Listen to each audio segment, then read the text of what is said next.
नमस्कार, एक बार फिर से आप सभी का स्वागत है। चूँकि आज हमारी टीम डॉक्टर्स के बारे में जानकारी प्राप्त कर रही है, आज हम आए हुए हैं Afifa hospital. Doctor S Majidi से हमारी मुलाकात होगी, यहाँ पर इनसे हमारी बातचीत होगी। इनके हॉस्पिटल की सुविधाओं के बारे में हम जानेंगे, पेशेंट को किस तरीके से ये देखते हैं, उनका विचार क्या रहता है उन लोगों के लिए, और गरीबी रेखा पर के पार जो व्यक्ति हैं उनके लिए इनकी क्या सुविधाएं हैं, उनसे बात करेंगे। आइए पहले तो आप अपने बारे में हिंदुस्तान मीडिया के माध्यम से जो हमारे लोग हैं उन तक अपना मैसेज पहुंचाएं। जी नमस्कार और थैंक यू आप लोग को यहाँ आने के लिए। और मेरा नाम डॉक्टर एस मजीदी हुआ। मैं पिछले 7-8 साल से सीवान में as a practising physician practice कर रहा हूँ। और पिछले 2 साल से मेरा जो सेटअप है ये MM कॉलोनी सीवान में मैंने सेटअप अपना यहीं सेटअप किया है और यहीं प्रैक्टिस कर रहा हूँ। पहले तो मेरा एक OPD क्लिनिक हॉस्पिटल रोड में भी था, लेकिन अब ये 3-4 महीने पहले वहाँ मैंने क्लोज़ कर दिया। अब यही सारा फुल टाइम यही दे रहा हूँ मैं एक प्रैक्टिसिंग फिजिशियन हूँ।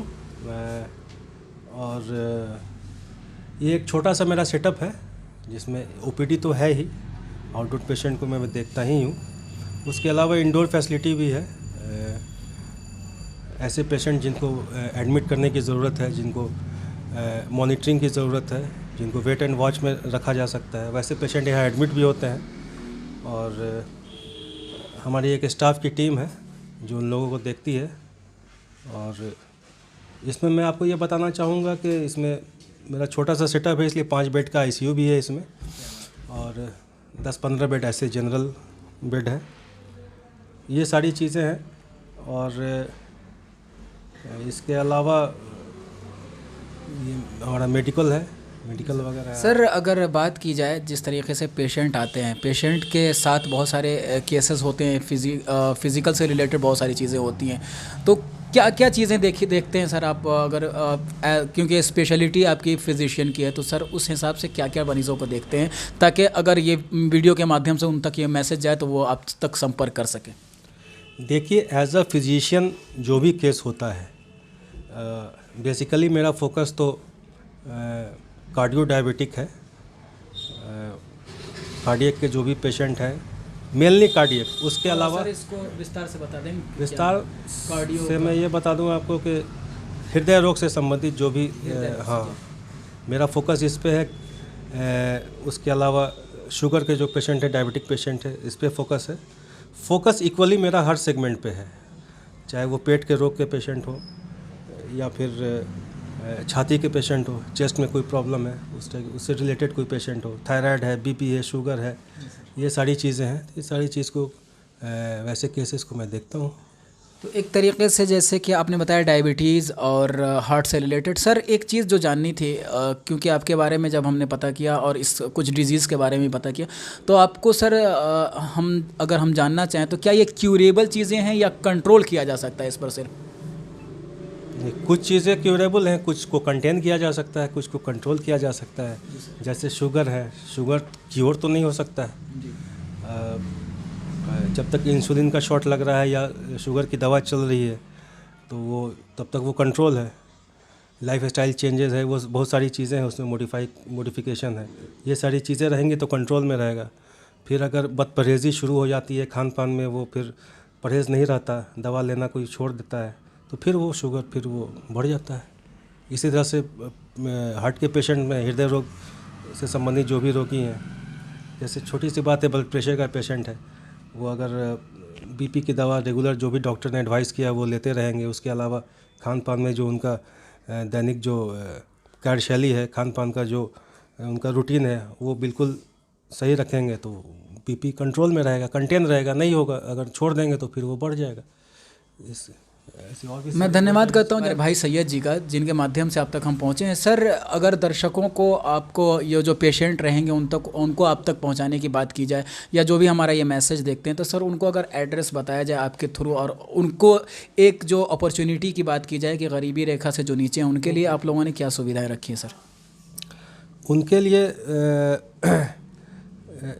सबसे बड़ी एक फैसिलिटी तो ये है कि जो वाकई में जो असमर्थ हैं, इकोनॉमिकली जो वीक हैं, पैसे देने में असमर्थ हैं या उतना नहीं दे पाते हैं जितना खर्च इलाज में खर्च आता है, तो उनके लिए मेरे यहाँ सुविधा ये है कि सिर्फ दवा पे उसमें, चूँकि जब कोई पेशेंट एडमिट होता है उसमें बहुत सारी चीज़ें, बहुत सारे अखराजात होते हैं, खर्चे बहुत सारे बढ़ जाते हैं, जैसे बेड चार्ज हो जाता है, डॉक्टर्स के विजिटिंग का चार्ज हो जाता है, ऑक्सीजन चार्ज है, स्टाफ चार्ज है, ये सारी चीज़ नहीं होगी।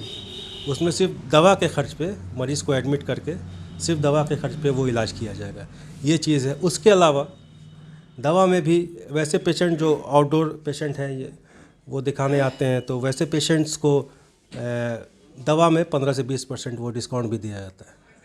बिल्कुल सर, एक आखिरी सवाल कि आपके पास लोगों को आना है तो अपने एड्रेस के बारे में बताएंगे और एक जो मैसेज देंगे, यानी कि जिस तरीके से मरीज़ आपके पास है जो सही होकर गए हैं, जो बहुत सारी जगहों से निराश होकर आपके पास पहुंचे होंगे, तो इन सब बातों से एक मैसेज और अपना एड्रेस भी बता दीजिए।